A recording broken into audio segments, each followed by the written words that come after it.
নমস্কাৰ গ্ৰহণ কৰিব শ্ৰদ্ধাৰ দৰ্শকসকল। আমি দেখিবলৈ পাইছিলোঁ যে যোৱা ২৬ ফেব্ৰুৱাৰী তাৰিখৰ পৰা ১৭ মাৰ্চলৈকে দিনে নিশাই অংগনবাদী কৰ্মী সহায়িকাসকলে বিক্ষোভ কাৰ্যসূচী চলাইছিল। কিন্তু ইয়াৰ পিছতো চৰকাৰখনে তেখেতসকলক অকণো গুৰুত্ব দিয়া দেখা নগ'ল। বিভাগীয় মন্ত্ৰীগৰাকীয়েও কিন্তু আলোচনাৰ নামত ভেকু ভাওনাহে কৰা পৰিলক্ষিত হৈছে। বিভাগীয় সঞ্চালকে যদিও সঁহাৰি জনায়, কিন্তু আচল বিত্ত বিভাগটো চৰকাৰেহে অনুমোদন দিব লাগিব। কিন্তু সেই অনুমোদন বা ঘোষণা মাননি বৃদ্ধিৰ ঘোষণাটো নহ'ল। এয়া এক দুৰ্ভাগ্যজনক কথা। মহিলা সবলীকৰণৰ কথা কোৱা চৰকাৰখনে, মহিলা সুৰক্ষা দিয়া চৰকাৰখনে আজি এনেকুৱা প্ৰতাৰণা কৰিছে এইসকল মহিলাৰ প্ৰতি, কিন্তু আমি সেয়া দেখিবলৈ পাইছিলোঁ। প্ৰকাশিত এটি বাতৰি কাকতৰ এটি টুকুৰা পাঠ কৰি দিবলৈ লৈছোঁ, আপোনালোকে চাই থাকিব।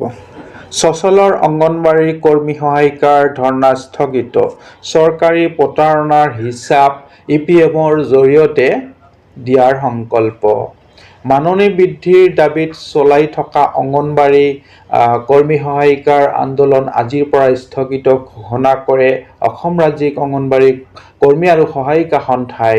আজি এক প্ৰেছ বিজ্ঞপ্তিযোগে সন্থাৰ ৰাজ্যিক সভানেত্ৰী জয়মতী দাস আৰু সাধাৰণ সম্পাদিকা ইন্দিৰা নেৱাৰে জনায় যে আগন্তুক লোকসভা নিৰ্বাচনৰ নীতি নিয়ম জাৰি কৰাৰ বাবে সাময়িকভাৱে স্থগিত ৰখা হ'ল চচলত অবিৰত অৱস্থান ধৰ্মঘট।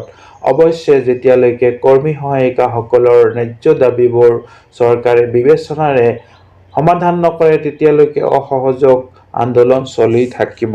সন্থাৰ নেত্ৰী দুগৰাকীয়ে জনায় যে যোৱা ২৬ ফেব্ৰুৱাৰীৰ পৰা অবিৰতভাৱে ন্যায্য প্ৰাপ্তিৰ বাবে চচলত চলাই থকা ধৰ্মঘটৰ পাছতো অসমৰ বিজেপি চৰকাৰৰ কোনো এগৰাকী মন্ত্ৰীয়ে খবৰ নকৰিলে। আনকি বাৰে বাৰে যোগাযোগ কৰি থকাৰ পাছতো চৰকাৰৰ বিভাগীয় মন্ত্ৰীয়ে কোনো গুৰুত্ব নিদিলে।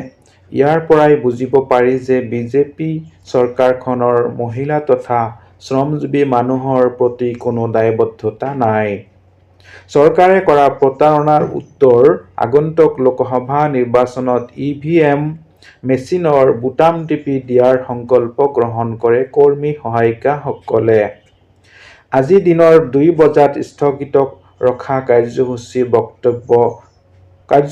বক্তব্য ৰাখি সন্থাৰ দুগৰাকী নেত্ৰীয়ে কয় যে নিৰ্বাচনৰ পাছতেই দিছপুৰ ঘেৰাও কাৰ্যসূচী ৰূপায়ণ কৰা হ'ব। ইয়াৰ বাবে কৰ্মী সহায়িকাসকলক সাজু থাকিবলৈ আহ্বান জনায়। আজিৰ কাৰ্যসূচীত CITUৰ ৰাজ্যিক সাধাৰণ সম্পাদক তপন শৰ্মা, প্ৰতুল বৰ্মন আদিয়ে অংশ লয় আৰু আন্দোলনকাৰী কৰ্মী সহায়িকাসকলক উদ্দেশ্যি বক্তব্য আগবঢ়ায়। শ্ৰদ্ধাৰ দৰ্শকসকল, যদি এতিয়ালৈকে চেনেলটো ছাবস্ক্ৰাইব কৰি লোৱা নাই, প্লিজ ছাবস্ক্ৰাইব এটা কৰি দিব আৰু আন এটা ভিডিঅ'ত লগ পোৱাৰ আশাৰে আজিলৈ ইমানতেই। ধন্যবাদ।